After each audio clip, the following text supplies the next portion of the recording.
B J പിയുടെ കരുണയിലാണ്, B J പിക്കാരുടെ കാരുണ്യത്തിലാണ് കേരളത്തിലെ ക്രൈസ്തവർ ജീവിക്കുന്നത് എന്നാണ് പി സി ജോർജും അതുപോലെ തന്നെ സുരേഷ് ഗോപിയും അതുപോലെ തന്നെ രാജീവ് ചന്ദ്രശേഖരും ഒക്കെ പറയുന്നത്. രാജീവ് ചന്ദ്രശേഖർ പറയുന്നത് സംസ്ഥാന ബി ജെ പി ആവശ്യപ്പെട്ടിട്ടുണ്ടെന്നാണ്. സംസ്ഥാന ബി ജെ പി ആണോ ഇന്ത്യയിലെ ന്യൂനപക്ഷങ്ങളുടെ അവകാശങ്ങൾക്ക് വേണ്ടി അവരെ ഭയപ്പെടുത്തുന്ന, അവരെ ഭീതിയിലാഴ്ത്തുന്ന നിയമങ്ങൾ അവരുടെ പാർട്ടി കൊണ്ടുവരുമ്പോൾ ഇത് തെരഞ്ഞെടുപ്പാണ്, 9-ാം തീയതിക്ക് ശേഷം നിങ്ങൾ എന്തും ചെയ്തോളൂ എന്നുള്ളൊരു നിലപാട് സ്വീകരിക്കുന്നത്?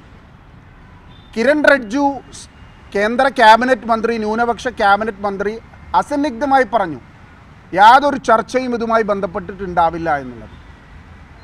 നിങ്ങൾക്കറിയാവുന്നതുപോലെ തന്നെ മോദി സർക്കാർ അധികാരത്തിൽ വന്ന ആംഗ്ലോ ഇന്ത്യൻ റിസർവേഷൻ പാർലമെൻറ്റിൽ ഉണ്ടായിരുന്ന എം പിമാരെയും സംസ്ഥാനത്ത് ഉണ്ടായിരുന്ന എം എൽ എമാരെയും എല്ലാം ഒരു കോൺസ്റ്റിറ്റ്യൂഷണൽ അമെൻമെൻറ്റ് കൊണ്ടുവന്ന് നീക്കം ചെയ്തു. അതുപോലെ നിരന്തരമായ ന്യൂനപക്ഷ വേട്ട ഇന്ത്യയിലെമ്പാടും നടക്കുന്നു. കൺവെർഷനാണ് എന്ന് പറഞ്ഞ് കേരളത്തിൽ നിന്നുള്ള ക്രൈസ്തവ പുരോഹിതന്മാരെയും കന്യാസ്ത്രീമാരെയും അതിഭയാനകമായ രീതിയിൽ വടക്കേന്ത്യൻ സംസ്ഥാനങ്ങളിൽ ബജറംഗ് ദളിൻ്റെയും RSSൻ്റെയും പ്രവർത്തകർ ആക്രമിക്കുകയാണ്. ഈ ആക്രമിക്കുന്ന പശ്ചാത്തലത്തിൽ ഈ ബില്ല് പാസ്സായാൽ മണിപ്പൂർ പോലുള്ള നോർത്ത് ഈസ്റ്റേൺ സ്റ്റേറ്റ്സിലും നോർത്ത് ഇന്ത്യയിലും എങ്ങനെയാണ് ന്യൂനപക്ഷങ്ങളുടെ സ്ഥാപനങ്ങൾ നടക്കുന്നത്? ഞാനിത് ഒരു മൈനോറിറ്റി ഇഷ്യൂ ആയി മാത്രം കണക്കാക്കുന്നില്ല. FCRA അമെൻമെൻ്റ് എന്ന് പറയുന്നത് ഒരുപാട് international agencies, Amnesty India, Greenpeace, lawyers social networking, അതുപോലെയുള്ള ഒരുപാട് ഇൻ്റർനാഷണൽ ഏജൻസീസ് ഇന്ത്യയിലെ അവരുടെ പ്രവർത്തനങ്ങൾ ലിമിറ്റ് ചെയ്യുകയോ നിർത്തുകയോ ചെയ്തിട്ടുണ്ട്. മിഷണറീസ് ഓഫ് ചാരിറ്റി, എൻ്റെ കയ്യിലുള്ള ഒരു ഡോക്യുമെൻ്റ് എന്ന് പറയുന്നത് ഞാൻ 2021 ഡിസംബറിൽ കേന്ദ്ര ആഭ്യന്തരമന്ത്രി അമിത്ഷാക്ക് എഴുതിയൊരു കത്താണ്.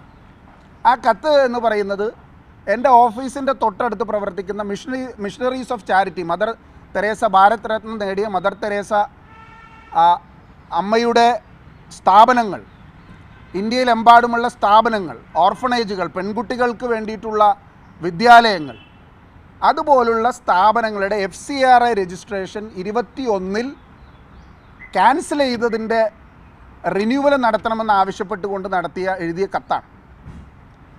സ്റ്റേറ്റ് ബാങ്ക് ഓഫ് ഇന്ത്യയുടെ പാർലമെൻറ്റ് ബ്രാഞ്ചിലാണ് കഴിഞ്ഞ കുറേ നാളുകളായി FCRA സംബന്ധിച്ചിട്ടുള്ള മുഴുവൻ ബാങ്കിങ് അക്കൗണ്ടുകളും സെൻട്രലൈസ് ചെയ്ത് വരുന്നത്.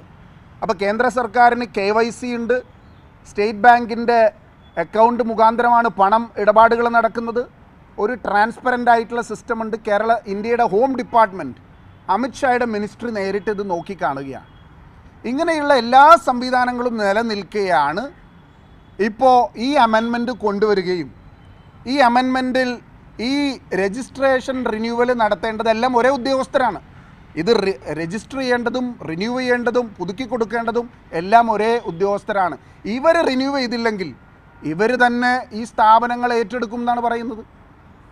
പ്രീ ഇൻഡിപെൻഡൻറ്റ് മൂവ്മെൻറ്റ്സ് മുതൽ ഇന്ത്യയിൽ സ്വാതന്ത്ര്യം ലഭിക്കുന്നതിന് മുമ്പ് തുടങ്ങിയ വിദ്യാഭ്യാസ സ്ഥാപനങ്ങൾ, ഓൾഡ് ഏജ് ഹോമുകൾ, കാരുണ്യ ഭവനങ്ങൾ, പെൺകുഞ്ഞുങ്ങളുടെ വിദ്യാഭ്യാസത്തിന് വേണ്ടി തുടങ്ങിയിട്ടുള്ള സ്ഥാപനങ്ങൾ, ഡിഫറൻ്റ്ലി ഏബിൾഡിന് വേണ്ടി തുടങ്ങിയ സ്ഥാപനങ്ങൾ, ഇവിടെയെല്ലാം ക്രൈസ്തവരായിട്ടുള്ള ആളുകളല്ല ഇതിൻ്റെ ബെനിഫിഷ്യറീസ് ജാതി മത വ്യത്യാസമില്ലാതെ സകല ആളുകൾക്കും ഇതിൻ്റെ പ്രയോജനം ലഭിക്കുന്നുണ്ട്.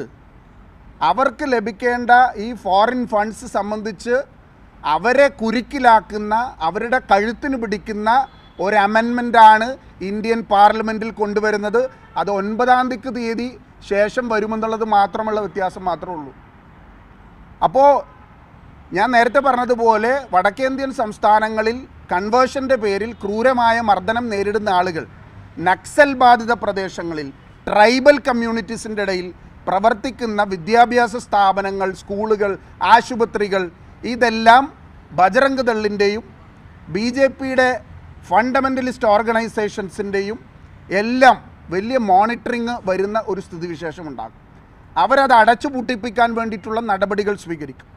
ഞാനും ഡീൻ കുര്യാക്കോസും മണിപ്പൂർ പോയപ്പോൾ ഞങ്ങൾ നേരിട്ട് കണ്ടതാണ് ഇംഫാൽ നഗരത്തിൻ്റെ ഹൃദയഭാഗത്ത് 43 വർഷമായി പ്രവർത്തിക്കുന്ന സെൻറ്റ് ജോസഫ് എന്ന് പറയുന്ന ഹയർ സെക്കൻഡറി സ്കൂൾ.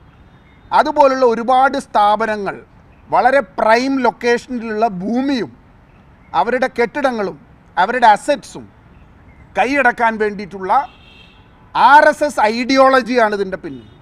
ഇതിനെ അതിശക്തമായി ഇന്ത്യൻ നാഷണൽ കോൺഗ്രസ് എതിർക്കും. അതിശക്തമായി പാർലമെൻറ്റിൻ്റെ അകത്തും പുറത്തും ഞങ്ങൾ പ്രക്ഷോഭ പരിപാടികൾ സംഘടിപ്പിക്കും. ജനങ്ങളുടെ ഇടയിൽ ബോധവൽക്കരണ പരിപാടികൾ സംഘടിപ്പിക്കും. ഒരു കാരണവശാലും ഇത് ഇന്ത്യൻ പാർലമെൻറ്റിൽ പാസ്സാക്കാൻ ഞങ്ങൾ അനുവദിക്കില്ല എന്നാണ് ഈ അവസരത്തിൽ എനിക്ക് പറയാനുള്ളത്.